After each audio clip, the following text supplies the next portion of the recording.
Dottore.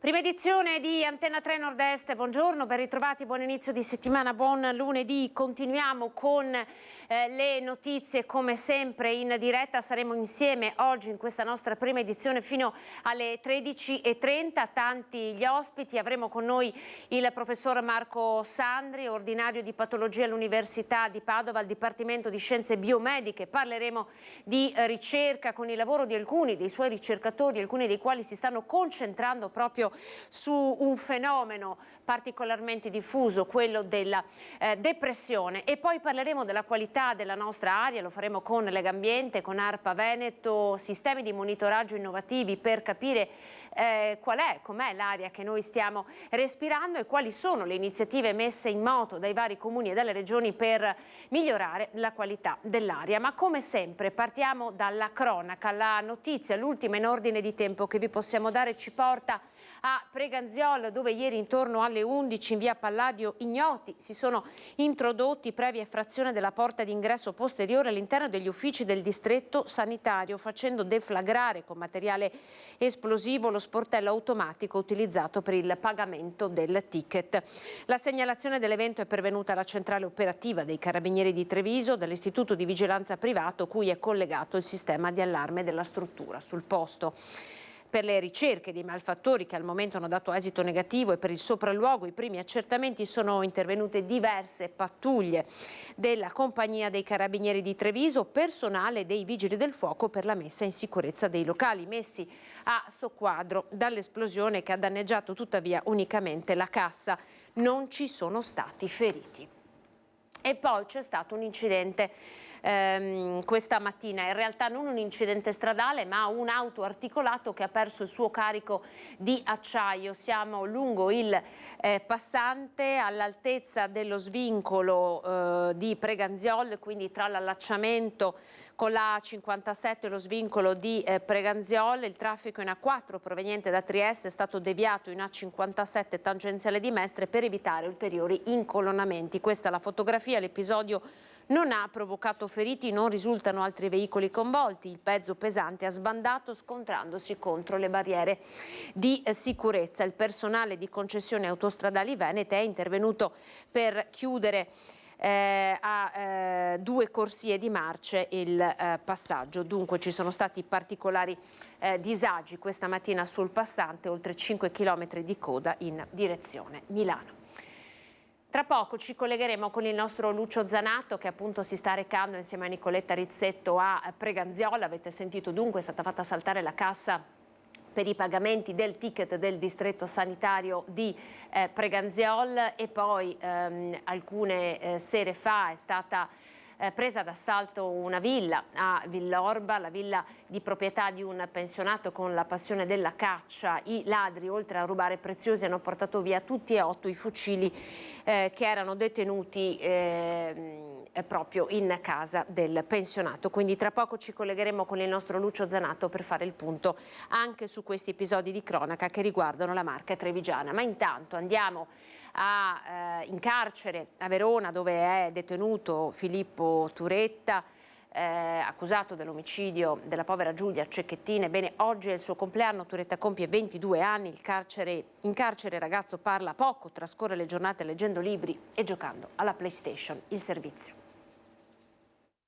22 anni come quelli compiuti da Giulia a maggio. Oggi è il compleanno di Filippo Turetta, detenuto in carcere a Montorio dal 25 novembre dopo essere stato trasferito da quello tedesco di Halle. Nel frattempo, proprio in queste ore, dovrebbe iniziare ad essere analizzata dai carabinieri del RIS di Parma la grande punto nera guidata dal giovane quell'11 novembre, quando ha aggredito a morte Giulia Cecchettin, dandosi poi alla fuga per una settimana fino ad arrivare in Germania, dove è stato arrestato il 19 novembre.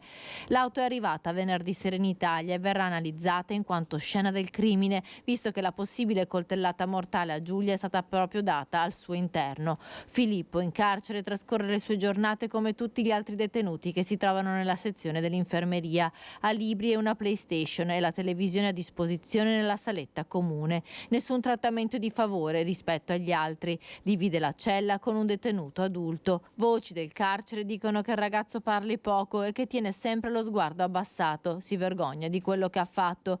Filippo Turetta potrebbe ricevere la visita dei suoi genitori, che da quando è stato arrestato ha visto una sola volta lo scorso 3 dicembre. A loro ha ripetuto quello che ha detto anche ai giudici: non so cosa mi è preso, non volevo.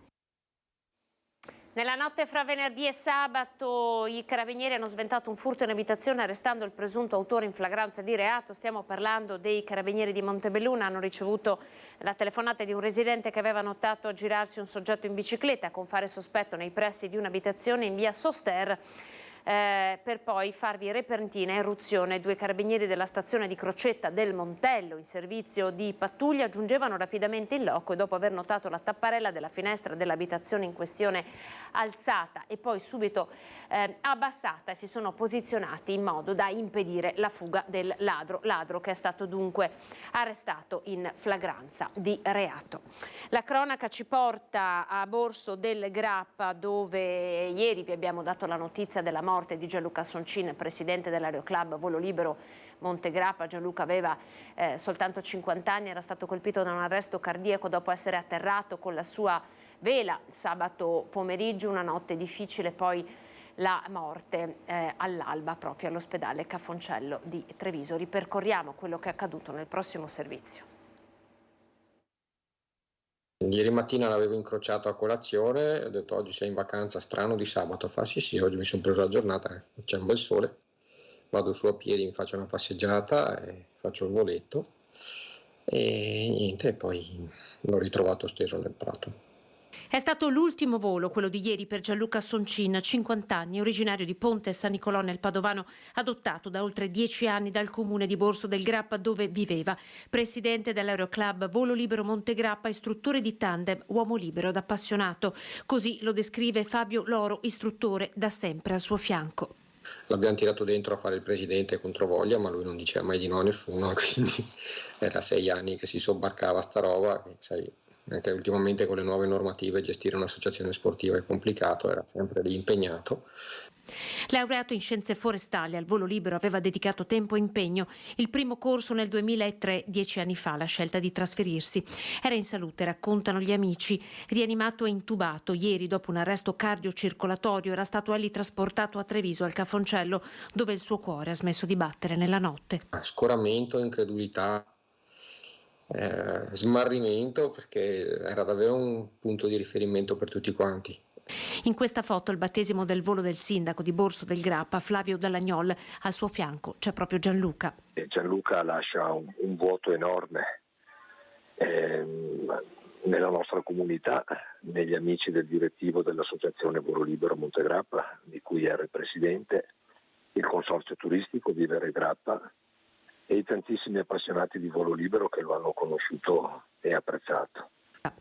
Se il meteo lo consentirà, fanno sapere dal club, e la famiglia sceglierà di salutare Gianluca proprio nella sua Borso. Quel giorno il cielo si riempirà di vele per lui e poi c'è un altro impegno che i suoi promettono nel suo nome di onorare. Ci stiamo già impegnando per il trofeo di Pasqua, che lo ha rilanciato lui negli ultimi anni con caparbietà e non è il caso di lasciarlo sfiorire, insomma, ecco. Allora ci colleghiamo con il nostro Filippo Fois, si trova a Venezia, il tema è quello del turismo, i posti letto dedicati ai turisti hanno superato quelli dei residenti, una notizia che purtroppo conosciamo, che abbiamo sempre temuto ma che si sta rivelando ormai vera. I dati ce li dà il nostro Filippo. Buongiorno Filippo. Buongiorno Anna, buongiorno ai telespettatori di Antenna 3. Io prendo la linea da Campo Santa Margherita. In realtà il numero di posti letto turistici a Venezia ha superato quello degli abitanti già ad agosto dell'anno scorso, non del 2023 ma addirittura del 22. La novità di oggi è che mentre i residenti si sa che continuano a calare, sono oramai solamente 49.200, i posti letto turistici viceversa continuano a crescere e oggi hanno superato quota 50.000. E noi vi abbiamo raccontato spesso del contatore che si trova nella farmacia di San Bortolo, che da più di 10 anni conta la calata dei residenti. C'è però un altro contatore che si trova qui in Campo Santa Margherita in una libreria, la libreria usata by Marco Polo, che invece conteggia quanti sono i posti letto turistici. Lo vedete in questo momento, scusate che facciamo vedere, 50.016 è il dato che è stato aggiornato pochi istanti fa. È una cifra che io vorrei commentare con Matteo Secchi, presidente di Venezia.com, perché diciamo che una soglia psicologica, si è detto quando scendiamo sotto i 50.000 residenti era una, ma adesso c'è stata questa accelerazione delle affittanze turistiche. Sì, infatti siamo molto stupiti perché quando è stato messo questo conto abitanti, questo conto posti letto, non avremmo mai immaginato che ci sarebbe stato un aumento così veloce. Hai presente quando prima del Mose l'acqua alta ti entrava tutto quanto sul momento? La stessa cosa, pensavamo che fosse un processo più spalmato, invece ci sono aumentate a sproposito. È stato fatto un calcolo secondo il quale ogni 2 giorni, circa negli ultimi anni, ogni 2 giorni un appartamento viene tolto dall'uso residenziale per diventare un'affittanza turistica. Questo è uno scandalo senza precedenti, perché la città sta per essere annientata e nessuno fa niente. Ho capito che fanno qualche bando di case estemporaneo per tappare qualche buco, ma è come svuotare l'oceano con un cucchiaino. Ricordiamo che il Comune di Venezia ha la possibilità da un anno di regolamentare le affittanze turistiche e non lo ha fatto, mentre le altre città come New York, Barcellona sta facendo qualcosa. Ha fatto che Firenze, peraltro, per quello che riguarda il centro della città, dove non si possono più aprire affittanze turistiche. Ma certo, ma ci vuole tanto. Questo bisogna fare. Il problema è che molte attività economiche sono contingentate. Per esempio adesso non si possono aprire più ristoranti, bar in certe zone. Facciamolo anche con le affittanze turistiche e con gli alberghi. Con gli alberghi è già qualche anno che in teoria ci dovrebbe essere il blocco, ma non è avvenuto. Aprono continuamente alberghi, aprono continuamente case per turisti.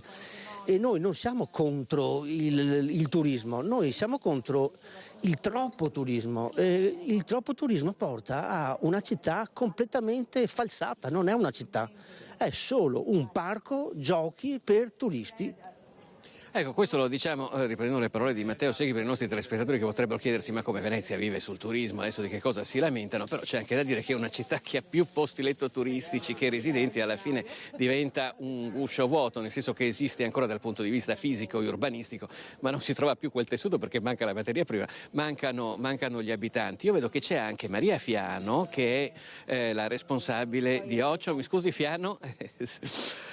Scusi se la interrompo perché giustamente stava illustrando alla stampa, perché noi abbiamo dietro qua il calendario dell'Avvento, che è un gioco di parole con l'Avvento in cui voi ripercorrete quello che è accaduto negli ultimi anni a Venezia. Sì, ripercorriamo così le tappe di questa vendita della città e trasformazione in hotel diffuso, possiamo dire, utilizzando gli ultimi 7-8 anni. Abbiamo utilizzato 24 tappe, ma è una selezione, purtroppo non è sicuramente esaustiva questo processo di vendita, ma che mostra una chiara volontà politica di arginare questo processo, per cui abbiamo indicato tutta una serie di tappe che sono state poi segnalate negli anni e illustrate, ben anche contestate dalle associazioni, dai comitati cittadini che si occupano di casa, di residenzialità e di patrimonio pubblico. E si tratta della trasformazione poi di interi immobili in alberghi o dell'accelerazione appunto di cambio di destinazione d'uso. Sembra poi un cane che si morde la coda, perché non solo non ci sono residenti, ma chi volesse abitare qua, a parte chiaramente un mercato che è drogato, tra virgolette, dalle affittanze turistiche che hanno portato tutto molto più in alto per quello che riguarda i prezzi, non ci sono neanche posti di lavoro. È uscito fuori recentemente non ci sono posti di lavoro che non siano quelli come cameriere, facchino, comunque tutte le cose che sono correlate con il turismo. Questo è uno studio che ha fatto la Fondazione Pelicani sui dati di Veneto Lavoro, così come i dati che stiamo dando noi sono quelli ufficiali del Comune. Sicuramente diciamo che è una città che appunto perdendo i suoi abitanti perde anche la vocazione stessa di città, trasformandosi in un centro turistico, un centro storico turicistizzato, che è un po' quello che va a rappresentare l'idea di questo contatore. E noi crediamo che invece, e ricordiamo sempre che questo comune è l'unico in Italia che potrebbe già da più di un anno regolamentare il fenomeno delle locazioni turistiche, che noi crediamo, anzi studi lo dimostrano, che laddove sono state regolamentate ci sono stati degli effetti benefici per la città, sia in termini di popolamento, quindi di trattenimento della popolazione, sia in termini poi di costo degli affitti. Ecco, un caso per esempio è quello di New York, in cui chi affitta la casa ai turisti deve però risiedere lì, per cui, anche perché voi non siete contro il veneziano che diciamo arrotonda, ma ci sono dei grossi gruppi che comprano 10, 20, 30, 40 appartamenti e poi li mettono a reddito. Abbiamo pubblicato recentemente una sorta di mappatura che si chiama Fenomenologia delle locazioni brevi turistiche come OCIO, proprio per andare a raccontare che cosa sono le locazioni brevi turistiche laddove non sono regolamentate, e lì si vede appunto una grossa concentrazione sia di gruppi che acquistano diversi appartamenti, ma anche l'estensione in appartamenti della offerta ricettiva alberghiera. E quello che ha detto poi anche il sindaco di Firenze, il quale però, pur non essendoci una legge ad hoc, ha proibito l'apertura di affittanze turistiche nel centro storico di Firenze. Un ultimo dato è quello che riguarda tra l'altro proprio i posti letto per le affittanze turistiche, che sono il 44% del totale, nonostante qua come ci si giri c'è un albergo, comunque diciamo metà invece è tra virgolette nascosto nelle case. È nelle case, nella trasformazione appunto della città in un albergo diffuso, ma soprattutto il fatto di non regolamentare un fenomeno, cioè questo è possibile perché non c'è una legge adeguata che vada a qualche modo a diminuire, a mettere un freno a questo fenomeno, quindi questo fenomeno si espande. Ricordiamo sempre che in moltissime città e paesi europei in realtà questo processo è stato regolamentato, per cui non si capisce perché non possiamo farlo anche noi. Bene, io direi che su queste note, io non so se dare un'ultima battuta anche a Matteo Secchi, perché recentemente abbiamo letto che i proprietari di affittanze turistiche stavano lamentando sui giornali, hanno detto ma insomma adesso ce ne andiamo perché è sempre più difficile qui affittare ai turisti. Ma come mai? È successo anche il fatto dell'irruzione notturna di persone che approfittano dei lucchetti dove ci sono le chiavi. A me dispiace che gli siano entrati in casa, cioè, comunque la persona era milanese, cioè il proprietario di casa, i proprietari della casa che affittavano sono milanesi, quindi c'è un grande numero di persone che vive a Milano, a Bologna, a Firenze, a New York, a Parigi, che ha la casa a Venezia e l'affitta ai turisti, sottraendo lo spazio al residenziale. La casa o le case. Certo. Lo diciamo, Anna, non so se c'è ancora tempo per spiegare quest'ultima cosa che diceva Matteo Secchi, ed è il fatto che spesso le affittanze turistiche hanno fuori dalla porta, sono apparsi delle scatolette in cui digitando un codice si prende la chiave in maniera che l'ospite possa arrivare senza che ci sia bisogno di una persona che l'accolga. Cosa è successo ultimamente? Che qualche gente a colpi di martello apre queste cassette e poi entra dentro gli appartamenti, chiaramente sono a volte dei condomini vuoti perché non ci sono più abitanti, e dopo fanno festini, rubano televisori, forni a microonde, cose di questo genere. È un fenomeno che ultimamente si sta verificando in città perché siamo in bassa stagione, per cui gente ce n'è veramente poca. Anna. Grazie Filippo per questa bella pagina interessante che in qualche modo va a raccontarci quello che sta accadendo a Venezia e a imporre un'urgenza anche dal punto di vista normativo e della regolamentazione, proprio perché questo sistema non debba andare alla deriva. Tra poco in collegamento con la nostra Chiara Gaiani da Padova, ma intanto andiamo a vedere le altre notizie che ci portano invece nel Vicentino, a Vicenza. Il carico di un auto articolato è andato completamente distrutto da un incendio scoppiato nel fine settimana, ancora ignote le cause del rogo. Fiamme in un auto articolato parcheggiato durante la notte del weekend in viale Grappa. Nessun ferito, ma il carico del mezzo pesante è andato completamente distrutto. I pompieri subito accorsi in serata con un'autopompa, un'autobotte e una squadra di 7 operatori hanno impedito che le fiamme si estendessero all'area circostante. Il rogo pare proprio che sia partito dal carico stesso tra i sacconi di materiale sfuso trasportati. Le cause sono al vaglio dei tecnici intervenuti. Sono state necessarie 3 ore per la messa in sicurezza della via e il transennamento per lo smaltimento del materiale bruciato. E sempre nel weekend nel Vicentino da segnalare la lite tra vicini, 2 discussioni in condominio finite in violente aggressioni, protagonisti cittadini stranieri in entrambi i casi. Fine settimana di violenti litigi in città, per cui è stato necessario l'intervento dei poliziotti della squadra volanti della questura. Il primo scoppiato nella serata di sabato in via Niccolò Vicentino. 2 stranieri in regola con permesso di soggiorno, un dominicano e un egiziano, sono stati gli autori di una violenta sassaiola tra la strada e il balcone di un condominio. All'origine del litigio pare sia stato il troppo rumore nei rispettivi appartamenti soprastanti, di cui si accusavano reciprocamente i contendenti. Dopo aver perso la calma, uno dei condomini ha poi estratto un coltello a cui l'avversario avrebbe risposto spruzzando sul volto uno spray al peperoncino. I poliziotti, dopo aver chiuso la strada per evitare che venissero coinvolti i passanti, sono riusciti a disarmare e a separare i contendenti, uno dei quali, colto da malore, è stato portato in ospedale. Una volta dimesso in tarda serata, l'uomo per ritorsione ha staccato la corrente all'intero condominio. Ancora una volta è stato necessario l'intervento dei poliziotti per riportare la calma. Verso mezzanotte è arrivata però un'altra segnalazione in questura per una lite in strada in via Fantoni. Coinvolti ancora una volta 2 cittadini stranieri, entrambi provenienti dalla Libia, in regola con il permesso di soggiorno. Oggetto della contesa è la richiesta del pagamento di un credito. Non essendo presente in casa il debitore, il creditore, anziché andarsene, ha ripetutamente suonato i citofoni, infierendo e danneggiando con un bastone un'automobile parcheggiata sotto il condominio. Solo l'intervento degli agenti della Polizia di Stato ha riportato la calma nel quartiere.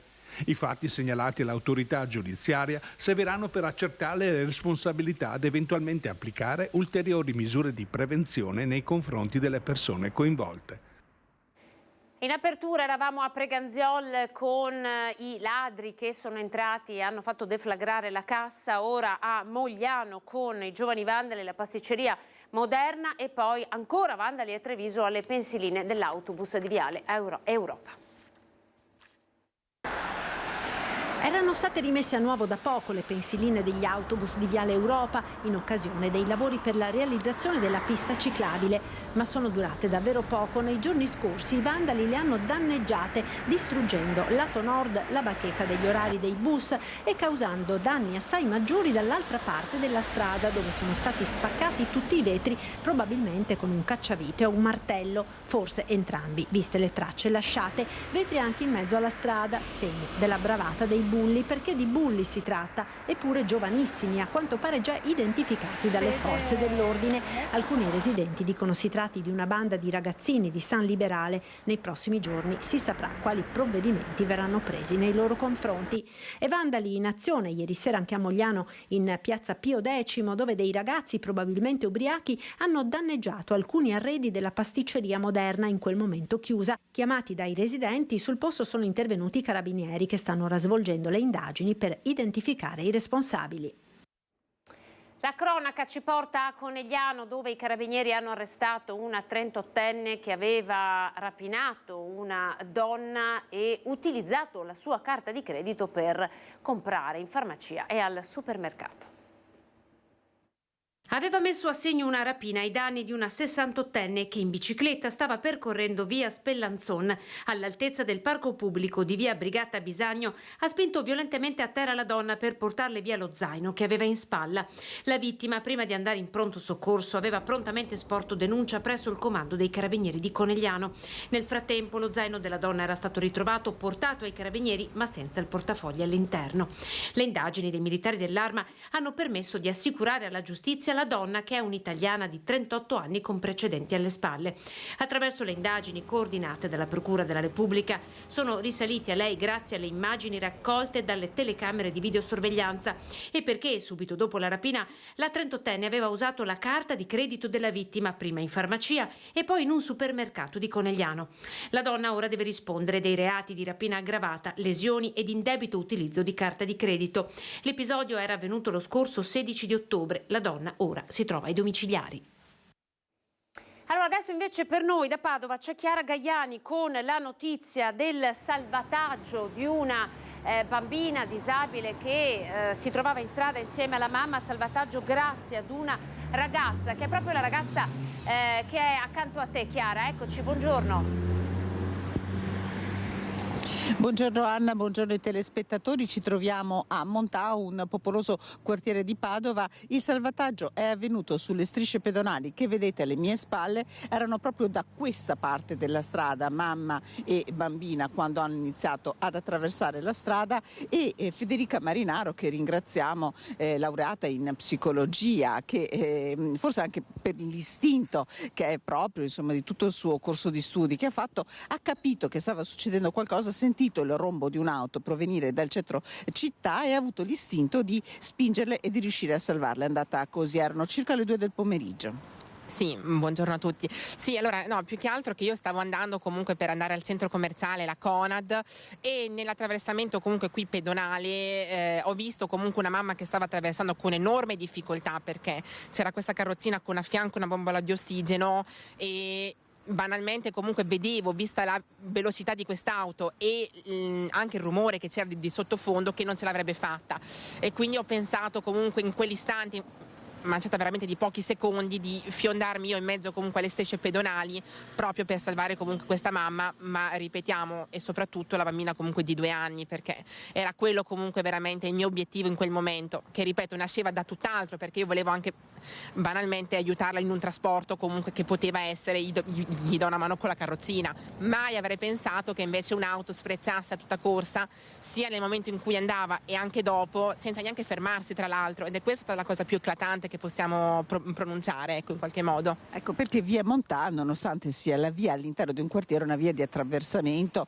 e qui ci sarebbero i 50 all'ora, ma vi assicuro che con il collega Cristiano Chiaiende siamo qua da un po' e ci sono poche le auto che vanno davvero a questa velocità. La cosa peggiore però, Anna, è accaduta dopo, perché la mamma, grata per quanto era accaduto, felice, ha pensato di portare alla conoscenza di tante persone il fatto che questa giovane donna le aveva aiutate, le aveva salvate, aveva salvato la loro vita, l'ha diffuso sui social, e sentite che cosa è accaduto. È iniziato proprio, sono iniziate una serie di messaggi, addirittura di insulti, di offese a Federica. Sì. Perché allora in realtà erano partiti comunque dei messaggi a me in anonimato, dove appunto dicevano che il gesto comunque non aveva rilevanza, che non aveva importanza, o comunque che era anche un gesto tra l'altro schifoso, alcuni mi hanno definito, o anche banalmente, peccato che non sono diventata io comunque invalida. Poi si è trasformata questa cosa, mutandosi ancora di più, da delidiatori, possiamo dire così, di gente che mi augurava tra l'altro la morte, paragonandola appunto purtroppo alla bruttissima comunque situazione di Giulia Cecchettin, e da lì la massa comunque si è implementata, quindi da un commento solo poi la gente è cresciuta comunque su questo aspetto, ed è questa la cosa comunque più atroce che possiamo definire, ma questo è uno dei minimi comunque commenti che ho ricevuto, perché poi ripeto, purtroppo da un pensiero che nasce comunque male, la gente comunque si aggrega e non ci pensa comunque a quello che scrive, anche perché diciamocelo banalmente, ormai lo sfogo comunque che c'è la gente sui social, che purtroppo ha difficoltà, sta sempre più crescendo, e la cosa che più mi dispiace è che poi su questo aspetto la cosa che ci va a rimettere è la persona stessa, diciamocelo, perché comunque è lei che rimane comunque infelice o non si è fatta aiutare in qualche modo. Cioè io banalmente comunque ho fatto solo il mio dovere, ma mai avrei mai pensato che mi augurassero anche tra l'altro la morte, quindi onestamente è una cosa che mi spaventa anche proprio di come la gente faccia e fa queste cose, ecco. Ecco, allora noi di questa storia siamo venuti a conoscenza dalla mamma di questa bambina che ha scritto nella nostra redazione. Io vorrei ringraziare Federica Marinaro perché ci ha raccontato questa cosa, e chiederle un'ultimissima cosa. Lei sta pensando di fare qualche azione contro quello che le è accaduto, su quello che le è accaduto? Sinceramente no, perché ripeto, credo onestamente che si inciterebbe di più l'odio o comunque non si aiuterebbero queste persone. Io la cosa che più voglio è aiutare e trasformare queste persone e farle parte integrante comunque della comunità, perché comunque, ripeto, il mio gesto che c'è stato, che è un gesto, ripeto, ordinario, non deve essere un gesto comunque visto come straordinario, deve essere anche appunto fatto per aiutare proprio quelle classi comunque più deboli, che rientrano anche queste persone, perché siamo tutti una comunità e nessuno deve essere escluso, a maggior ragione che hai questa difficoltà nell'esprimere questo odio. Io sono qui e siamo pronti a darti anche una mano eventualmente, ecco. Allora io ringrazio di cuore Federica Marinaro per aver condiviso con noi questa cosa, anche con il tono, per il modo in cui l'ha detto. Ringrazio il collega Cristian Roque Allende per la collaborazione tecnica e da Padova restituisco la linea allo studio. Grazie alla nostra Chiara Gaiani, un grazie anche all'ospite che ha scelto proprio di utilizzare anche i nostri canali per raccontare questa storia. Grazie davvero. Siamo ancora a Padova, continua la serie di furti delle case dell'Alta Padovana. Dopo Villanova di Campo San Piero i malviventi si sono spostati più a nord, colpi a Piombino Dese e Tre Baseleghe hanno tentato di entrare anche nella casa del sindaco di Tre Baseleghe. Vediamo. Faccia a faccia con i ladri. È accaduto anche alla famiglia del sindaco di Tre Baseleghe, Antonella Zoggia. A trovarsi davanti due persone in giardino nel fine settimana è stato il figlio, che ha iniziato a urlare mettendoli in fuga. Un tentato furto nel caso della famiglia della prima cittadina del comune dell'Alta Padovana, ma ad altre persone è andata a peggio, con colpi messi a segno nella frazione di Fossalte, nella vicina Piombino Dese, come era accaduto nelle scorse settimane a Villanova di Campo San Piero. Dal sindaco un appello. È un invito che faccio, quello di avvisare subito sia i vicini di casa o magari facendo partire proprio l'allarme, sia i carabinieri. Credo che il controllo del territorio delle persone, prima ancora che dei sistemi d'allarme, sia più efficace proprio se ci aiutiamo e se controlliamo gli spazi anche dei vicini di casa oltre al nostro. Furti messi a segno nel tardo pomeriggio, all'imbrunire, quando spesso le persone sono anche in casa o stanno rientrando. Cresce la sensazione di paura e di impotenza. Qui è proprio la sensazione di un passaggio a tappeto, perché sento anche dai miei cittadini, hanno visitato tutte le vie, quelle più abitate e quelle più deserte, hanno visitato in tutti gli orari, hanno tentato di entrare o sono entrati tutti i giorni, quindi sembra proprio il periodo dei furti. Allora ci fermiamo, pochi secondi di pubblicità, poi spazio alla ricerca in diretta sempre su Antenna 3. Eccoci, prima edizione di Antenna 3 Nord-Est, avete visto la notizia di apertura che vi abbiamo dato a Preganziol con i ladri che si sono introdotti all'interno del distretto sanitario per tentare di rubare alla cassa, quella del pagamento dei ticket. Allora, come annunciato per noi sul posto c'è il nostro Lucio Zanato. Lucio, buongiorno, ben ritrovato, ti vedo già con alle spalle proprio l'ingresso, se non sbaglio, del distretto. Raccontaci che cosa stai vedendo in questo momento, se la situazione è già stata ripristinata. Buongiorno Anna, buongiorno ai telespettatori di Antenna 3. Sì, allora la situazione non è stata ripristinata. Comunque intanto vi faccio vedere con Nicoletta, ieri sera intorno alle 22 qui sono entrati i ladri, come si vede chiaramente, hanno forzato la porta, adesso andremo a vedere, qui siamo all'esterno del distretto sanitario di Preganziol in via Palladio e sono entrati intorno alle 22 per andare, diciamo così, a colpire la cassa automatica. Sono con il vice sindaco di Preganziol, Stefano Mestriner. Buongiorno vice sindaco. Allora, ieri sera anche voi siete stati allertati. Intanto andiamo a vedere con Nicoletta il resto del distretto sanitario perché vi portiamo nel posto dove si vede, insomma, la cassa automatica. Ieri sera, insomma, intorno alle 22 c'è stata questa azione in un'area che è densamente abitata. Voi siete stati avvertiti. Ma è la prima volta che capita? Beh, un episodio del genere fortunatamente sì, così pesante, è la prima volta che capita. Siamo stati avvisati immediatamente dai carabinieri intervenuti. Per fortuna nell'episodio così grave, per fortuna siamo in un'area dove abbiamo i sistemi di videosorveglianza che i carabinieri stanno già vagliando. C'è un uomo del corpo intercomunale di polizia locale che sta lavorando da questa mattina con i carabinieri sui filmati del sistema di videosorveglianza comunale e probabilmente anche sui varchi che abbiamo sul territorio per vedere di individuare il mezzo sul quale si sono allontanati i malviventi e speriamo... Si parla di più di una persona? Probabilmente sì, adesso stanno facendo le indagini i carabinieri, quindi ci affidiamo a loro e speriamo che ci siano riscontri e si possa individuare chi è intervenuto questa notte con questo fatto criminoso.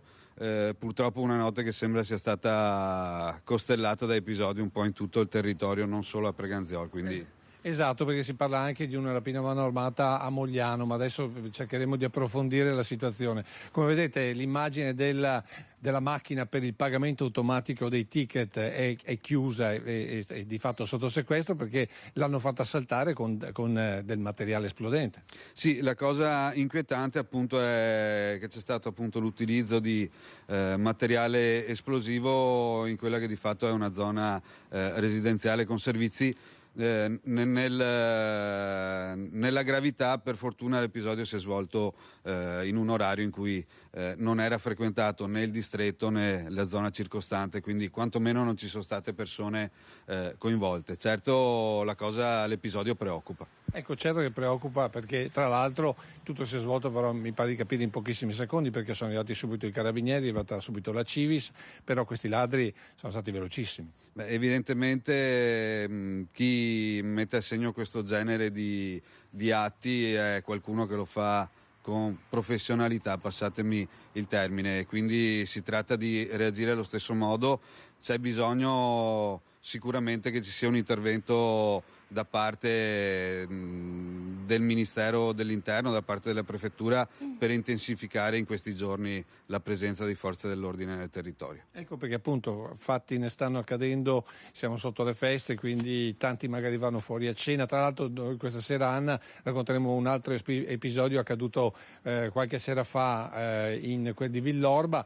In questo caso è stata presa di mira una famiglia, una villetta, lì in quel caso hanno portato via, pensate, un intero armadio di fucili storici e particolari, però hanno devastato completamente la casa, ve la faremo vedere questa sera. Giusto per dire insomma che bisogna tenere la guardia alta sotto le feste, mai come in questo periodo. Gli anni scorsi forse un po' meno, il Covid aveva limitato un po' le cose, adesso siamo tornati con professionisti all'opera. Probabilmente sì, adesso lì andremo a vedere i dati che poi le forze dell'ordine e la prefettura ci forniscono sugli episodi che avvengono. Vanno ringraziate in ogni caso le forze dell'ordine perché in questo caso sono intervenuti i carabinieri, fanno un lavoro eccezionale, snervante, c'è bisogno probabilmente di avere più uomini sul territorio. Voi avete anche il controllo di vicinato? Noi abbiamo anche il controllo di vicinato su gran parte del territorio comunale, chiaramente poi episodi come questo che avvengono con la velocità che ricordavi prima, Lucio, ci fa fatica anche a individuare qualcosa di sospetto fino al momento in cui non accade realmente. Però voi come amministratori pubblici mandate sempre questo avvertimento ai cittadini: se vedete qualcosa di strano avvertiteci subito attraverso, immagino che avete una chat WhatsApp. Allora, ci sono le chat per quanto riguarda il controllo di vicinato con i vari referenti di zona sicuramente. L'indicazione che diamo sempre è di avvisare immediatamente le forze dell'ordine nel momento in cui ci sia la percezione di qualcosa che non va in modo regolare. Questo sicuramente perché questo consente di intervenire il più velocemente possibile. Quindi macchina sospetta, gente che gira strana, luci accese che vedete in una casa che sapete non c'è dentro nessuno, quindi queste attenzioni mai come adesso, mai come in questo periodo vanno portate avanti da parte di stessi cittadini, perché la sicurezza inizia dal tuo vicino, giusto? Assolutamente sì, perché appunto chiediamo e lo fanno alle forze dell'ordine di intervenire, di essere presenti, però deve essere un lavoro di comunità, anche quello di controllo del territorio sempre di più, quindi anche i cittadini sono fondamentali in queste azioni anche di prevenzione degli eventi criminosi. Grazie al vice sindaco. L'ultima immagine, Nicoletta, facciamo rivedere l'ATM per dire che abbiamo sentito i responsabili dell'USL che dicono che in questo momento non è ancora stata sostanzialmente valutato quanto è stato portato via da parte dei malviventi. Nelle prossime ore sapremo dirvi, questa sera, insomma nel corso del telegiornale, sapremo dirvi meglio la situazione nel complesso. E se non ci sono domande, io a questo punto ti restituisco la linea allo studio. Grazie Lucio Zanatto con Nicoletta Rizzetto, grazie Lucio, buon lavoro. Hai nominato Villorba, il colpo a questa villa in via Leonardo da Vinci, hanno portato via preziosi, ma anche, appunto, come ha detto il nostro Lucio, anche dei fucili da caccia. Il proprietario della villa era un pensionato appassionato di caccia, e anche questo ovviamente ve lo racconteremo nei nostri notiziari della sera. Io intanto saluto e ringrazio il primo ospite che ci ha raggiunto in questa diretta, il professor Marco Sandri. Grazie professore. Grazie a lei. Grazie per essere qui con noi, ordinario di patologia, Dipartimento di Scienze Biomediche dell'Università di Padova, che ha anche diretto e premiato il 10 di novembre, se non sbaglio, è la data corretta, esatto, all'Accademia dei Lincei per una ricerca. Professore, la ricerca, intanto Dipartimento di Scienze Biomediche, è davvero un'eccellenza per la nostra regione e non solo. A che cosa le è valso questo premio nell'Accademia dei Lincei, che ricordiamo essere un'istituzione di alta cultura che premia chi diffonde la scienza anche grazie appunto agli studi universitari? Sì, il mio dipartimento è uno dei dipartimenti riconosciuti a livello nazionale come dipartimento di eccellenza. In tutta Italia ce ne sono 10 nel campo biologico, il nostro è uno di questi. L'Accademia dei Lincei è la più vecchia accademia del mondo per la scienza e la cultura, quindi è un onore poter essere premiati dall'Accademia che premia, diffonde cultura in senso lato, dal campo letterario al campo scientifico, al campo medico. E questo è stato un riconoscimento della mia ricerca, che io mi sono sempre interessato di ricerca nel campo muscolare, delle patologie genetiche come le distrofie muscolari, ma anche tutte le condizioni che portano i nostri muscoli a diventare sempre più deboli, a non essere capaci più di muoversi con l'invecchiamento o con patologie come quando uno ha il tumore o quando uno è allettato. E questo ha degli importanti risvolti anche metabolici, perché il muscolo controlla il livello glicemico, la glicemia e il contenuto lipidico. E nella nostra società che diventa sempre più sedentaria e che diventa sempre più problemi di obesità, di diabete, il muscolo diventa un organo importante endocrino che controlla, che può aiutarci alla qualità della vita. Infatti recentemente abbiamo fatto proprio un retreat, un incontro del Dipartimento parlando di salute e movimento e nutrizione, perché le tre cose vanno molto di pari passo. Avete, infatti, in quell'incontro, insomma, in qualche modo avete messo sullo stesso piano, no? Come medicina anti-invecchiamento, se possiamo semplificare, professore, una dieta equilibrata e un sano movimento, una sana abitudine al movimento, che non significa, esagerare, ma significa tenere in allenamento il muscolo, proprio perché, appunto, come lei ci sta raccontando, il muscolo è fondamentale. Possiamo immaginare che attraverso il muscolo, e qui lei ci potrà raccontare un'altra ricerca che avete fatto, noi abbiamo la possibilità di capire perché noi invecchiamo? Sicuramente, come lei ha detto, abbiamo fatto nutrizione e attività fisica e muscolo, perché è un organo endocrino e controlla gli zuccheri nel sangue, vanno di pari passo. Una dieta ben equilibrata, regolare, cosa è venuto fuori, non eccessiva, in cui quando parlavamo di centenari che vivono a lungo in salute, ma perché mangiano poco, ed essere molto regolari, quindi i cosiddetti ritmi circadiani. Sono sempre attivi, si muovono, e la combinazione di questi tre aspetti fa sì che almeno a livello metabolico il nostro organismo è predisposto a vivere in salute, che non vuol dire vivere a lungo, ma vivere bene fino al momento in cui comunque noi abbiamo la fase finale, l'exitus e la morte. Ma il vivere in salute è un aspetto importante, e il muscolo ha un ruolo, perché l'attività fisica, ultimamente c'è stato da parte dell'Organizzazione Mondiale della Sanità il riconoscimento che uno dei nostri problemi è proprio la vita sedentaria, lo stare seduti davanti al televisore, lo stare seduti al lavoro, lo stare seduti per studiare. Questo dovrebbe essere sempre compensato con una leggera attività fisica, al minimo una leggera attività fisica.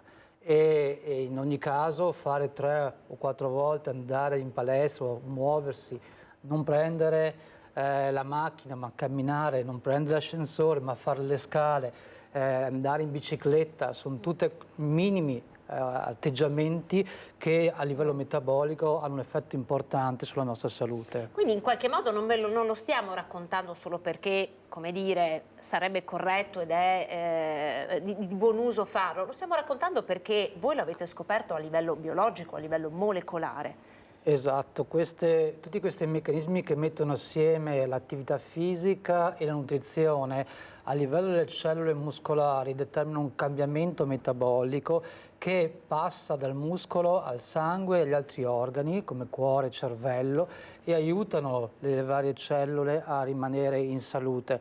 Tanto per fare un esempio, l'attività fisica permette di attivare un sistema che rimuove all'interno delle cellule muscolari, ma che poi si espande anche tra le altre cellule, rimuove tutto quello che è stato danneggiato, le proteine, gli organelli, e permettere il cosiddetto ringiovanimento delle stesse strutture cellulari. Essere inattivo vuol dire che tutti questi meccanismi di rimozione e di ringiovanimento vengono fondamentalmente inibiti e rallentati. Quindi possiamo immaginare che il movimento sia una forma di prevenzione, ad esempio contro le infiammazioni, ma sia una forma di prevenzione anche quando queste infiammazioni ci sono già. Lei prima ha parlato ad esempio dei tumori, voi avete studiato anche corpi che, voglio dire, stanno già affrontando delle patologie.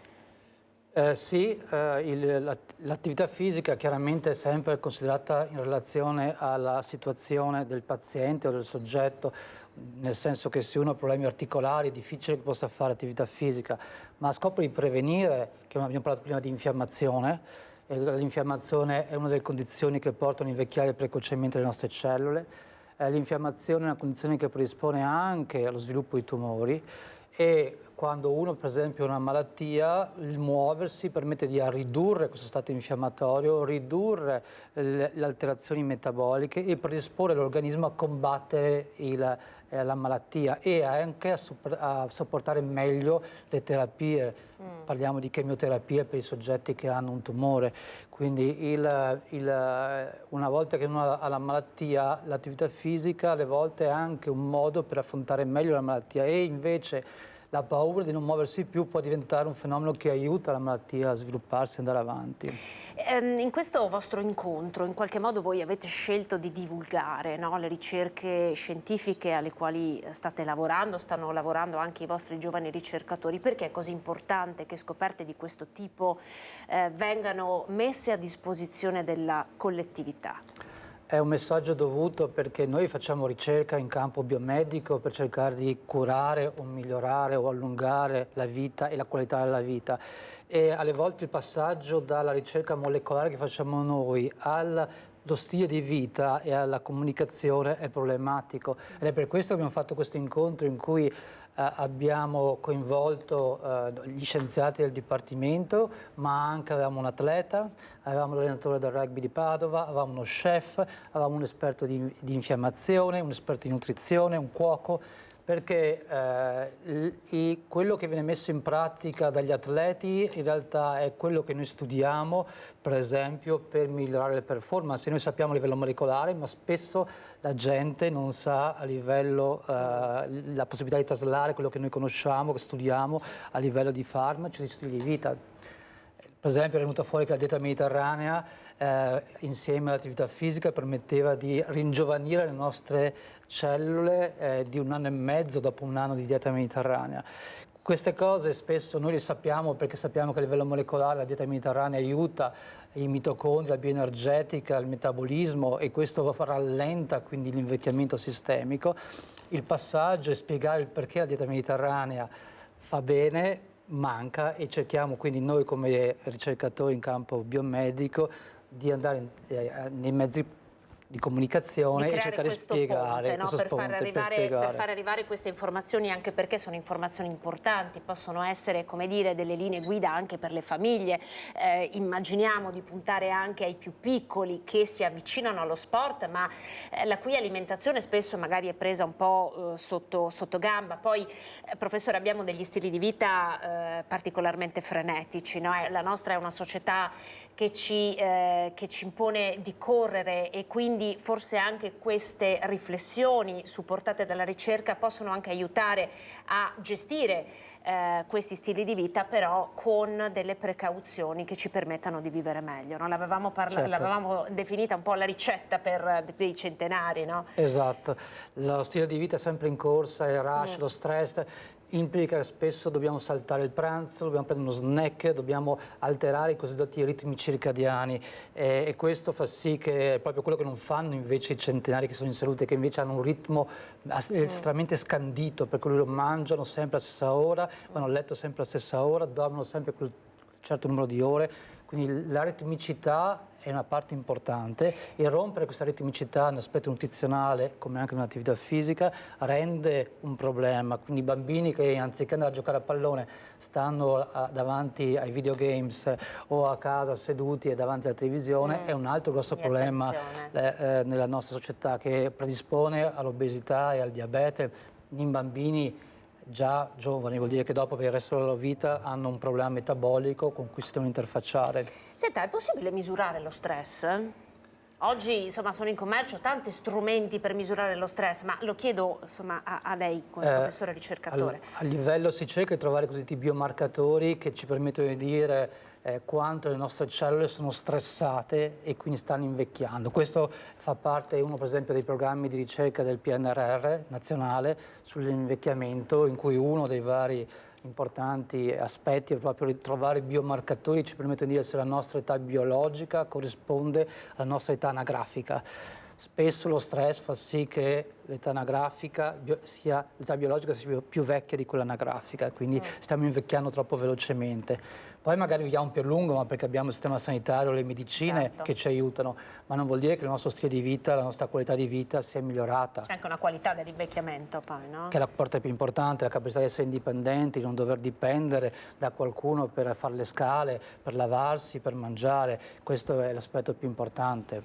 Senta, tra i vostri ricercatori c'è uno studio che ha destato molta attenzione, è uno studio che applica dei principi attivi, poi adesso chiederò ovviamente a lei di dirlo forse in maniera più corretta, dei principi attivi che sono presenti all'interno dei funghi allucinogeni. Sono delle droghe a tutti gli effetti o sono... mi aiuterà lei a definirlo meglio, ma pare che alcuni di questi principi attivi possano intervenire nella cura della depressione. È una ricerca, ed è una ricerca che porta il marchio dell'Università di Padova. Sì, ed è una ricerca, diciamo, innovativa sotto molti punti di vista del Dipartimento. Qui si parla sempre di molecole che, se è in quantità troppo elevata, hanno degli effetti come essere allucinogene, ma se misurate in maniera molto attenta come quantità e modalità di somministrazione, possono aiutare a stimolare quella parte del sistema nervoso centrale che durante la depressione si è alterata, e ripristinare un certo ordine all'interno del nostro cervello affinché si aiuti a migliorare o non andare incontro a depressione, o depressione in caso di migliorare e tornare a essere una condizione un po' più moralmente bilanciata e corretta. E questo succede in tante molecole che sono presenti in natura, e che possono essere usate a scopo terapeutico. Spesso è difficile poter estrarre la singola molecola e caratterizzarla in dettaglio per poter poi avere un farmaco, però si parte con la ricerca conoscendo questi effetti, diciamo così, che possono essere considerati delle droghe o comunque delle condizioni di non salute, ma giocando con attenzione a livello molecolare si può determinare il composto chimico che stimola quello che si vuole attivare in maniera selettiva, e questo può essere usato al fine terapeutico in ottica nel futuro. Infatti precede insomma la domanda che volevo farle. Una volta portata avanti, portata a termine una ricerca di questo tipo, qual è il suo viaggio perché poi riesca in qualche modo ad interferire nella realtà quotidiana? Il viaggio è un viaggio molto lungo e molto costoso. Da quando uno comincia a studiare a quando uno può avere il farmaco si parlano di anni, con diversi milioni di euro di investimenti, per poi arrivare ai cosiddetti trial clinici per testare se effettivamente il farmaco non ha effetti collaterali sui pazienti, e purtroppo spesso può capitare che un composto chimico che sul modello in vitro o sul modello animale funziona bene, poi al passaggio sul paziente può avere degli effetti collaterali, viene subito dismesso. Quindi parliamo di decine d'anni, di una decina d'anni da quando uno comincia a studiare a quando uno poi ha il farmaco, se passa tutti i controlli di qualità e che non presenta effetti collaterali, ai pazienti, alla clinica, e potrà essere utilizzato da tutti. Quindi una ricerca molto costosa, molto lunga, che implica diversi step, da quello molecolare iniziale a quello tossicologico per vedere che non abbia effetti sull'animale, a quello poi sul paziente. Senta, dal vostro dipartimento di eccellenza, ci può raccontare qualche altra ricerca che potrà essere sicuramente degna di nota? Beh, il Dipartimento di Eccellenza ha diversi ambiti che sono di ricerca, che vanno dalle malattie neurodegenerative alle malattie muscolari, a quelle cardiologiche, a quelle del sistema immunitario, a quelle del metabolismo. Diciamo che il mio dipartimento, che è coinvolto nel Centro Nazionale di Terapia Genica, e sta puntando molto con l'aiuto dei vaccini, il Covid, tra le varie cose positive, le negative ne ha tantissime, ma di positive, è stato che ha identificato un tipo di approccio terapeutico che usa gli RNA per generare un vaccino. E questa è stata una svolta in campo medico, perché implica la possibilità di usare questi RNA anche a scopo terapeutico in diverse patologie. Vogliamo ricordare in favore dei telespettatori che cos'è l'mRNA? mRNA è quello che dal nostro codice genetico trasforma il codice genetico nella proteina o enzima che poi fa la funzione biologica. E questi RNA sono quindi quelli che legano il nucleo con le proteine, gli enzimi che hanno l'azione nel citoplasma. Si possono modulare la loro espressione con delle altre piccole molecole, chiamate sempre tipo RNA, che possono aumentare o diminuire la produzione di queste proteine, e quindi fanno una specie di controllo di qualità dal nucleo al citoplasma e alla funzione biologica. Quindi la tecnologia, diciamo, di questi nuovi vaccini, ricorderete, no? Per la prima volta l'opinione pubblica ha conosciuto la parola mRNA proprio perché c'erano questi nuovi vaccini che erano stati messi nel mercato. Questi nuovi vaccini, questa modalità, no? Tecnologie, immagino, per la fabbricazione dei vaccini, hanno permesso di cambiare completamente gli scenari nelle terapie, insomma anche nella creazione delle nuove terapie. E questo perché rispetto ai farmaci l'RNA è molto più preciso e selettivo, quindi può permettere di essere, mentre il farmaco può colpire o agire su diversi enzimi e quindi può avere degli diversi effetti, tra cui anche gli effetti cosiddetti collaterali, la molecola di RNA è specifica, ogni RNA è specifico per una proteina, e quindi si può andare a targettare, quindi a bersagliare la singola proteina, il singolo enzima, e si può anche fare un approccio multiplo in cui si può allo stesso tempo targettare specificamente più proteine o più enzimi, ed è questo uno dei vantaggi rispetto ai cosiddetti farmaci della terapia RNA. Chiaramente non tutte le patologie possono essere, la terapia RNA può essere utilizzata non per tutte le patologie, però per alcuni aspetti ha dei vantaggi, specialmente per questa specificità e selettività che magari un farmaco, una molecola non ha. Senta, in ultima battuta, professore, voglio chiederle, oggi stiamo raccontando, no, di quanto per determinate professioni manchino i giovani, manchino i ragazzi, l'accesso a certi percorsi di studi, insomma il Dipartimento di Scienze Biomediche è un percorso di studi impegnativo ma che sfornerà menti capaci di andare ad intercedere sulla nostra realtà di domani, ve lo stiamo dimostrando proprio con le cose che vi stiamo raccontando. Ecco, come sono i dati per quanto riguarda il Dipartimento? Ci sono questi giovani che hanno voglia di affrontare questo percorso, che è un percorso in salita ma che può dare davvero tante soddisfazioni. Come siamo messi? Allora, i ragazzi sono il nostro futuro e nel nostro Dipartimento di Scienze Biomediche abbiamo una flotta di ragazzi, siamo più di 150, che tra le varie dottorandi, postdottorandi, borsisti lavorano con amore e con entusiasmo, perché devo dire che la professione di ricerca ha alti e bassi, cioè ha spesso periodi di frustrazione in cui si prova, si riprova e non viene l'esperimento, quindi c'è una fase in cui ognuno viene messo alla prova nelle sue capacità di resistere alle delusioni e poi però la soddisfazione di vedere che la tua idea è giusta e che può avere un significato biologico e biomedico ricompensa tutte le frustrazioni e le depressioni magari di mesi, di anni di lavoro. È chiaro che è una professione che implica anni di studio e spesso implica anche un passaggio all'estero, perché è vero che abbiamo dei bravi ragazzi, tuttavia l'investimento nel campo della ricerca è una cosa che è venuta fuori un po' di recente col PNRR, ma in Italia la ricerca non è stata mai tanto finanziata e spesso i nostri giovani vanno all'estero. Forse più dai privati che dallo Stato, no? Forse se pensiamo ad alcune associazioni, fondazioni nel campo del tumore, delle malattie genetiche, sì. E quindi spesso chi vuol fare carriera, io stesso sono andato all'estero, sono andato in America per fare un passaggio dove là magari ci sono molti più capacità economiche, tecnologia, l'avanguardia che qua è più difficile in Italia trovare e può essere molto utile questo passaggio all'estero per imparare cose nuove. La speranza... Lei è tornato. Io sono tornato. Lei è uno dei cervelli che è andato, ha preso competenze e le ha riportate in Italia.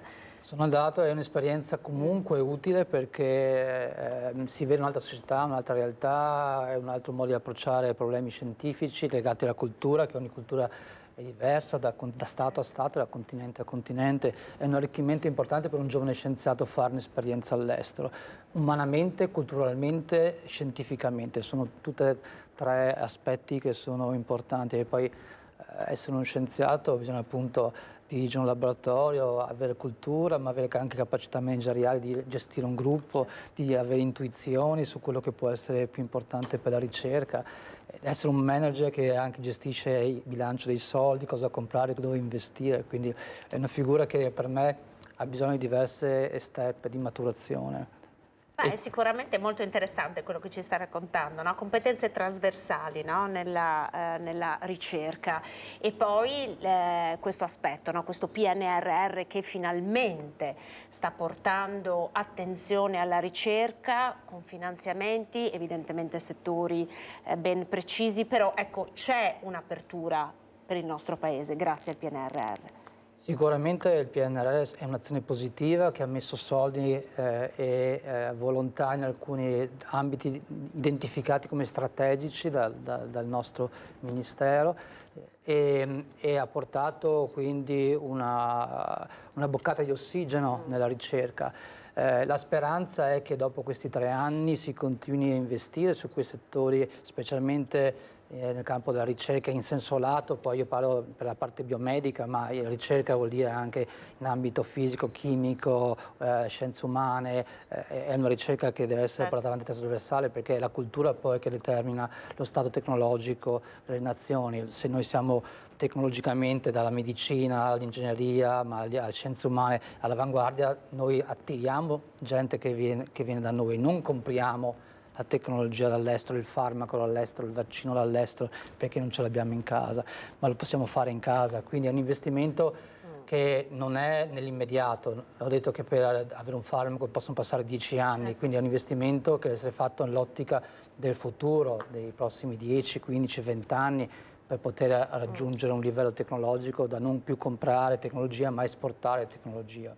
Quindi uno sguardo lungo, uno sguardo lungimirante verso il futuro, proprio per arricchire anche a livello culturale e scientifico il nostro paese e tenere i tanti cervelli che ci sono, i tanti che stanno crescendo proprio anche al Dipartimento di Scienze Biomediche dell'Università di Padova, che appunto abbiamo ricordato essere un'eccellenza a livello nazionale e internazionale. Grazie professore per essere stato con noi, è stato un onore per noi. Avete sentito, la ricerca si sta muovendo anche in queste direzioni, la cura della depressione, una delle patologie più diffuse purtroppo nella società del nuovo millennio. Noi andiamo in pubblicità tra pochissimo, poi parleremo di qualità dell'aria. Stasera vi ricordo che torna Ring. Dopo la pubblicità vi lanceremo il sondaggio e vi racconteremo gli ospiti della puntata. A tra poco.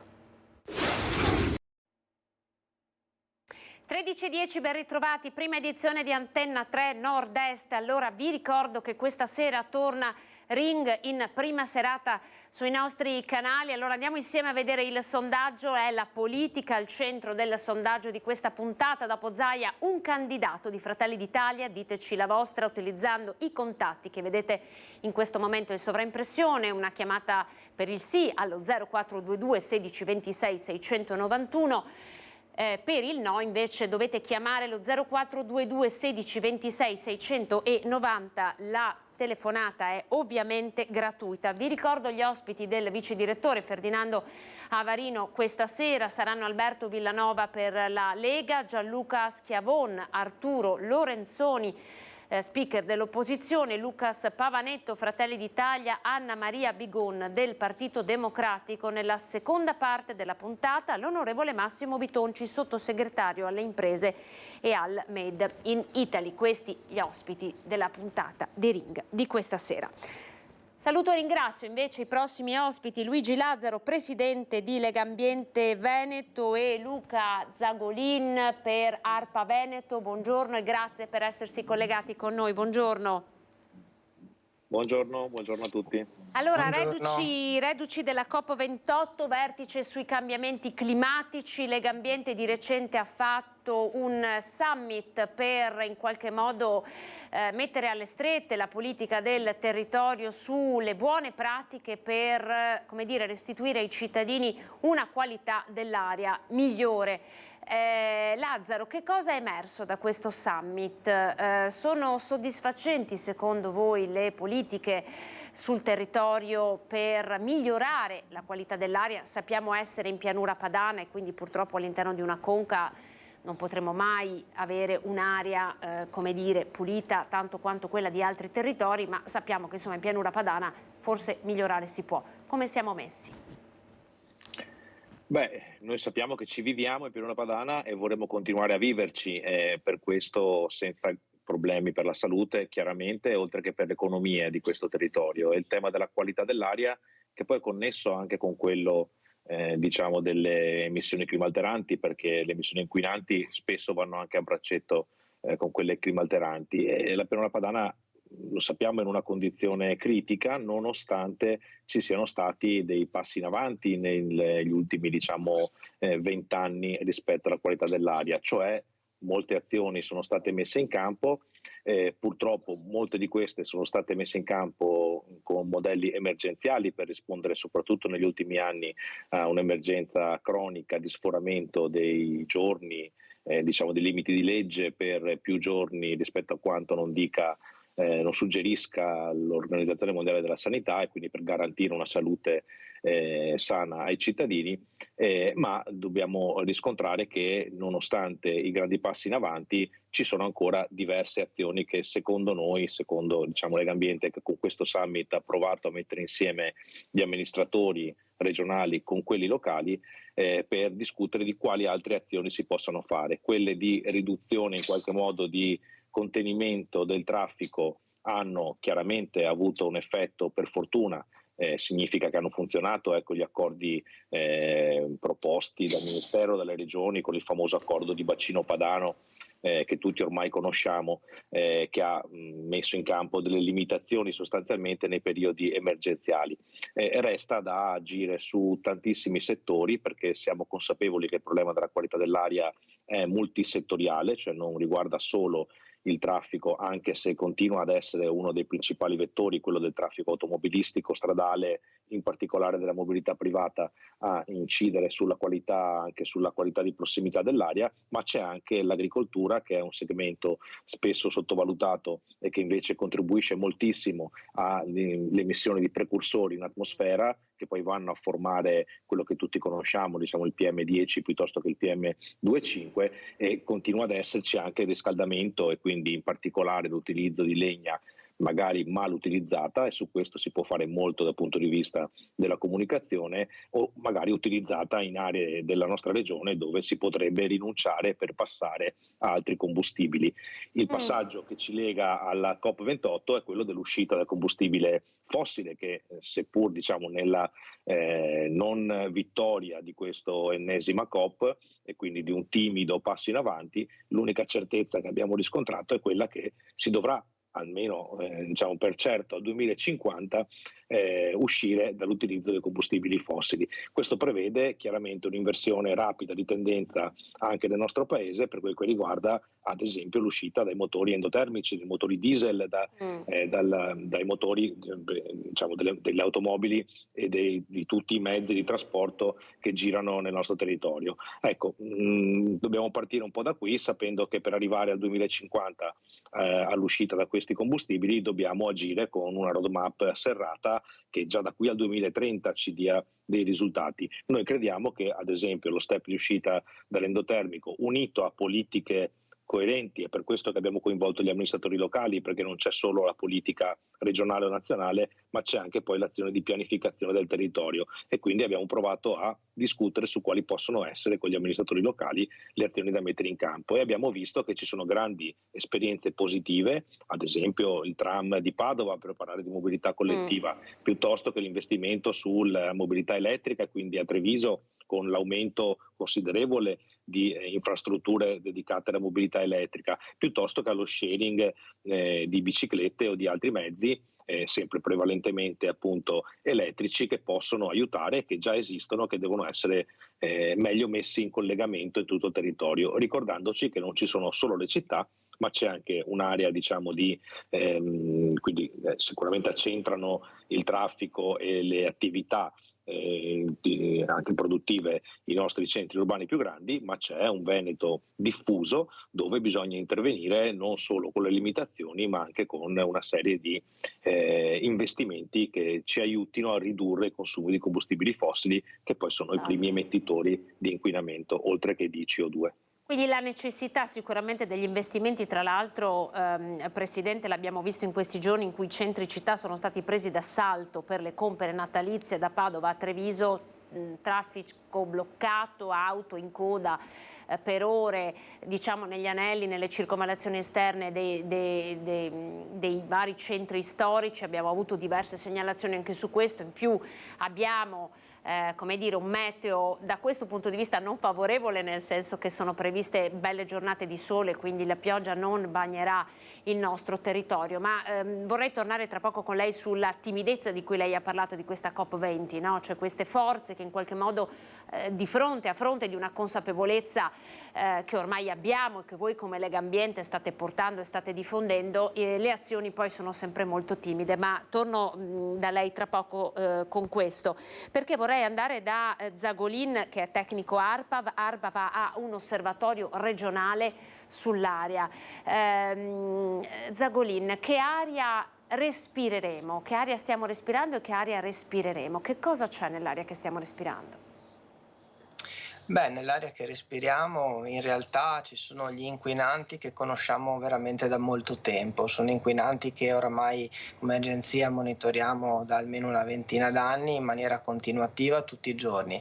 Quello che bisogna capire, quello che dobbiamo sempre tenere a mente è che quello che varia possono essere le concentrazioni nell'aria degli stessi inquinanti che magari vediamo da molti anni. Quello che è importante capire innanzitutto è che la qualità dell'aria è vista sempre come un percorso lungo. È già stato detto prima da Lazzaro, la qualità dell'aria è una sfida lunga, sicuramente è una sfida alle volte strutturata e complessa. Quello che è importante riuscire ad evidenziare è che nel tempo la qualità dell'aria può cambiare.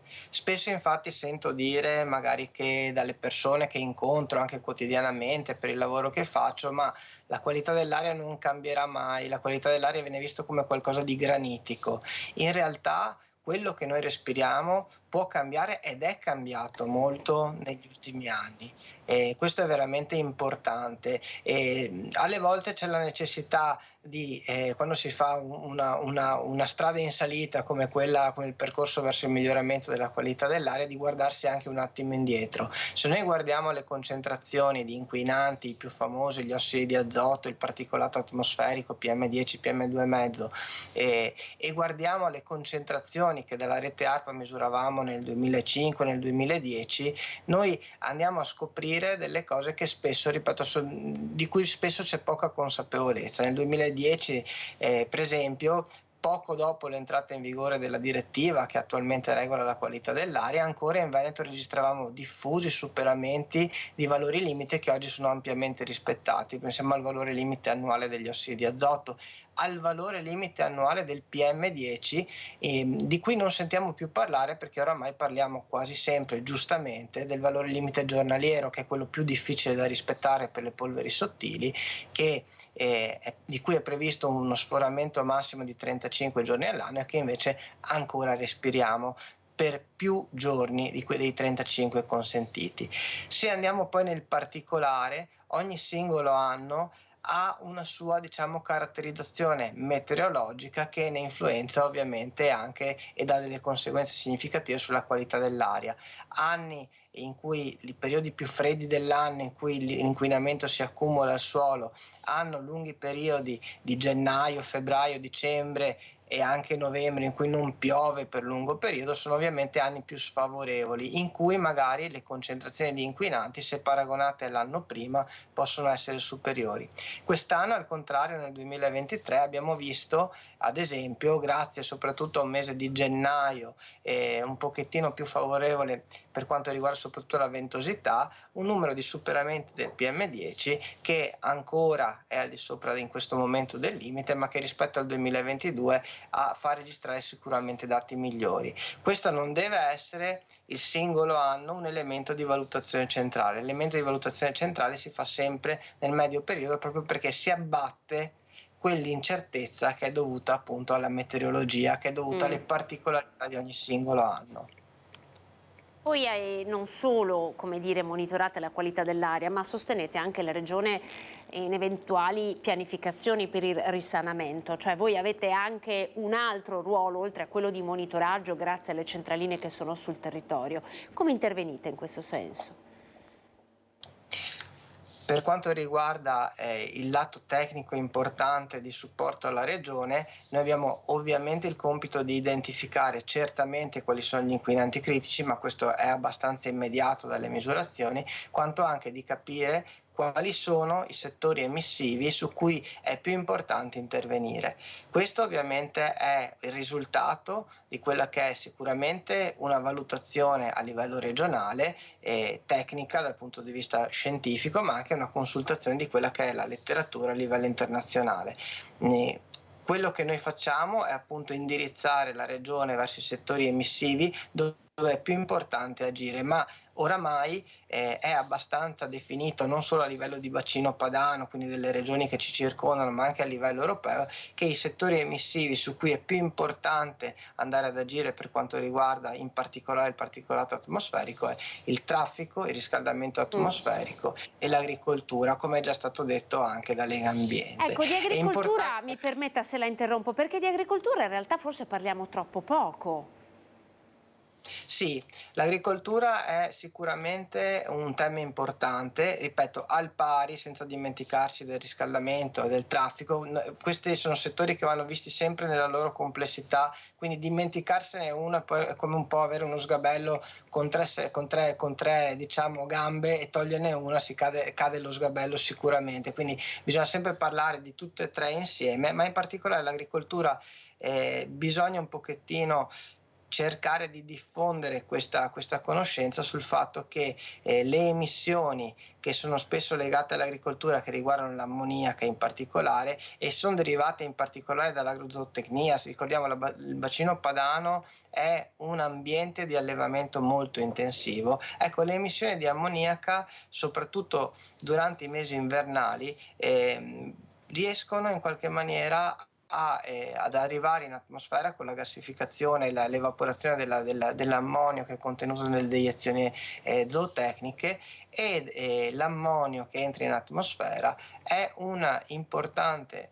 molecola che va a reagire con altri composti atmosferici, in particolare gli ossidi di azoto, per andare a formare dei sali, nitrato d'ammonio ad esempio, che hanno proprio le dimensioni del particolato atmosferico. Qual è la conclusione operativa più pratica? Che una parte del particolato atmosferico che noi respiriamo non viene emesso direttamente come polveri sottili dai tubi di scappamento delle auto, dai nostri camini, ma si forma in atmosfera da delle sostanze che sono comunque emesse dall'uomo. Ecco quindi che l'attenzione sul PM10 deve essere posta non solo alle emissioni primarie dirette, ma anche a quelli che sono i precursori. Ripeto, gli ossidi di azoto, il traffico, l'ammoniaca dell'agricoltura sono ovviamente settori su cui si deve porre l'attenzione. Ecco Lazzaro, a questo proposito dobbiamo porre l'attenzione, voi in qualche modo lo state facendo, avete lanciato diversi campanelli di allarme, è facile comunicare con le amministrazioni, io so che voi lavorate insomma fianco a fianco anche con la Regione, ma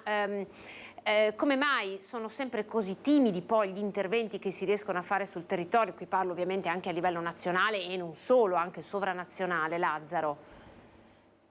Ma io credo ci sia innanzitutto anche un grande problema di percezione. Lo diceva prima Zagolin e lo sottolineo, a lui lo fermano per strada, ma noi abbiamo fatto un questionario proprio in occasione del summit Aria Pulita, l'ultimo summit che abbiamo realizzato, un questionario di percezione presso gli amministratori del Veneto. Abbiamo interpellato tutti i comuni, non tutti hanno risposto, ma una buona percentuale. Quello che è risultato è che secondo gli amministratori la qualità dell'aria, ad esempio, negli ultimi 10 anni è peggiorata, cosa che invece, come abbiamo capito, così non è, e quindi si tratta di una percezione che va in qualche modo sfatata attraverso, noi crediamo, una coerenza poi negli impegni che vengono assunti. E quando parlavo di timidezza per la COP, penso che possiamo purtroppo generalizzare la timidezza rispetto a questi temi da parte dei decisori.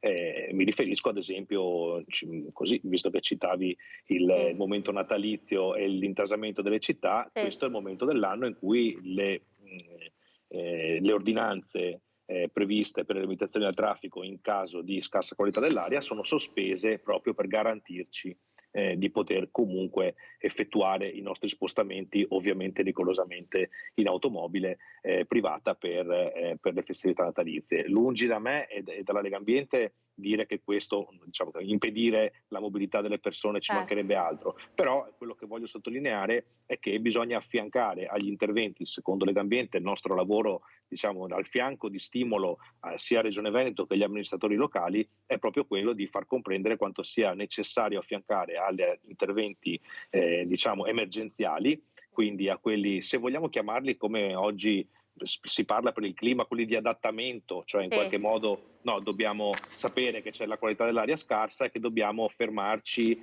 monitorare, e quando i dati ci dicono che la qualità è scarsa, adattarci, fermare le automobili, fermare gli Euro 4 piuttosto che 5 e via discorrendo, o fermare gli Euro 0 dall'inizio della stagione invernale. Ma poi serve fare anche la mitigazione, quindi oltre all'adattamento, quindi serve intervenire ad esempio per impedire che ci sia l'utilizzo ad esempio dei fertilizzanti o dei digestati o del compost in agricoltura che va poi a fare le deiezioni animali, ecco, per capirsi, che vengono poi ovviamente utilizzate giustamente in agricoltura per la concimazione dei campi, però in certi periodi dell'anno questo non si può fare. Allora bisogna incentivare interventi per la copertura delle vasche, ad esempio, degli agricoltori, piuttosto che per la ridistribuzione, la raccolta e ridistribuzione delle deiezioni animali in maniera coerente, che non impedisce il continuo dell'attività, Poi andrebbe fatto un ragionamento su un monte complessivo di capi allevabili in pianura padana, ma questo, quella ripeto, è un altro aspetto multilivello. Questo parlavo di multilivello perché ogni ente, ogni livello di governo dovrebbe assumersi le proprie responsabilità. Questa è una responsabilità chiaramente governativa su cui nessun governo si è mai espresso, forse varrebbe la pena agire in quel senso. E gli amministratori e la regione ci possono, come cittadini, ci possono e ci devono aiutare. Ma poi serve ad esempio per quanto riguarda il trasporto, certo fermiamo le automobili quando c'è la qualità dell'aria scarsa, ma in realtà investiamo nel trasporto pubblico collettivo e quindi realizziamo impianti ad esempio tranviari piuttosto che collegamenti efficienti e miglioramento del trasporto pubblico locale, piuttosto che servizi di mobilità in sharing, in condivisione o in pooling, quindi in utilizzo condiviso. Ma questo si deve fare non solo con incentivi estemporanei, ma con una strutturazione, quindi con risorse poi nei bilanci sia dello Stato che delle regioni, che garantiscano agli amministratori locali di mettere in campo azioni concrete. Di più si devono fare cambiamenti delle strutture delle città, perché la mobilità deve essere vista oggi come un servizio, non come diciamo una necessità, un bene di appartenenza. Noi avremo bisogno di muoverci, inquinare meno, ma muovendoci comunque, e i servizi di mobilità devono essere in qualche modo incanalati anche dagli amministratori, come si può fare con le ZTL ad esempio, che vanno incrementate, piuttosto che con le aree pedonali, piuttosto che con le strade scolastiche o le zone 30 che impediscono, perché poi dobbiamo sempre ricordarci che il traffico automobilistico va purtroppo a braccetto con gli incidenti stradali che sono in aumento, i dati ci dicono questo, che non diminuiscono e sono spesso, in stragrande maggioranza, causati dal traffico veicolare privato. Il Natale purtroppo è un banco di prova. Insieme. Lazzaro, la devo interrompere perché il tempo a nostra disposizione è terminato, ma raccolgo un po' la vostra provocazione, no? Legata al Natale, a questo periodo natalizio in cui si va in deroga con tante decisioni, quando poi insomma la qualità dell'aria che respiriamo rimane quella e rischia ancor più di peggiorare, vista la grande concentrazione poi di afflusso delle persone che arrivano in città, soprattutto nel weekend. Quindi pianificazione urbana da una parte e servizi dall'altra. Sono tanti gli ingredienti che in qualche modo devono essere messi e tenuti in considerazione. Grazie Luigi Lazzaro, presidente di Legambiente Veneto, per essere stato con noi in questo approfondimento, e ringrazio anche Luca Zagolin come tecnico ARPAV per averci raccontato dove insomma deve essere posta l'attenzione e anche il lavoro dell'Osservatorio regionale dell'aria di ARPAV. Grazie ai nostri ospiti per essere stati in nostra compagnia. Vi auguro una buona giornata. Grazie a voi altrettanto. Arrivederci. Siamo al termine, vi ricordo che alla fine, dopo le previsioni del tempo, torna il grande cinema ad Antenna 3. Questa volta proiettiamo una pellicola dal titolo Il vecchio e il mare. Grazie per essere stati con noi, arrivederci.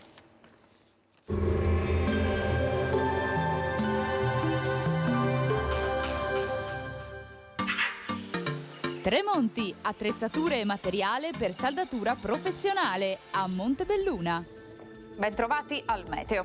Inizio di settimana con una circolazione atmosferica improntata alla stabilità, piogge assenti. Vediamo il dettaglio di lunedì 18 dicembre. Sul Veneto sarà sereno o al più poco nuvoloso, per qualche nube in transito. Avremo iniziali foschie e nebbie in pianura, solo localmente potrebbero persistere nell'arco della giornata. Temperature stazionarie, minime intorno allo 0 o di poco inferiori, massime sui 7-9 gradi.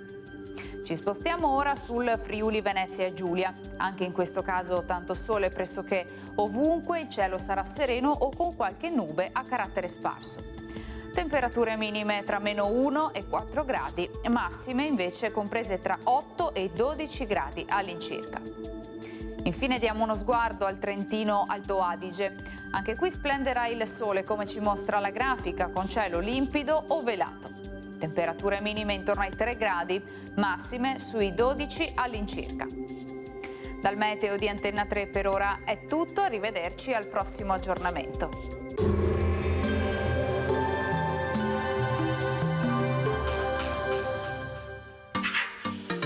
Tremonti, attrezzature e materiale per saldatura professionale a Montebelluna.